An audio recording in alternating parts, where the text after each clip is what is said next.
പുഷ്പക വിമാനം എന്ന വിമാനത്തെക്കുറിച്ചും വിമാനങ്ങളെ അളക്കുന്ന ധനുർമുഷ്ടി എന്ന കോലിനെ കുറിച്ചും മഹാമനുഷ്യാലയ ചന്ദ്രിക 2500-3000 വർഷങ്ങൾക്ക് മുമ്പ് പറഞ്ഞു വെച്ചിട്ടുണ്ട്. വിമാനം കണ്ടുപിടിച്ചിട്ട് എത്ര വർഷമായി? ഇതൊക്കെ പുരാണത്തിൽ പറഞ്ഞിട്ടില്ലേ? പുരാണം ഉണ്ടാക്കിയത് ഇപ്പോഴൊന്നും അല്ലല്ലോ. അപ്പൊ നമ്മുടെ പുരാണങ്ങളെല്ലാം എന്താണ് പുരാണം? എന്താണ് പുരാണം? പുര അപി നവം ഇത്യേദി പുരാണം. പുര അപി നവം. പുര പഴയത്, അപി ഇപ്പോൾ, നവം പുതിയതുപോലെ.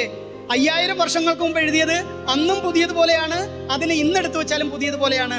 പലരും കാലങ്ങൾക്കനുസരിച്ച് അവരുടെ പുരാണങ്ങളെ മാറ്റി എഴുതാറുണ്ട്. പുതിയ നിയമം, പഴയ നിയമം എന്നൊക്കെ പറഞ്ഞിട്ട്. ഹിന്ദുവിന്റെ ഏതെങ്കിലും ഒരു പുരാണം മാറ്റി എഴുതിയിട്ടുണ്ടോ?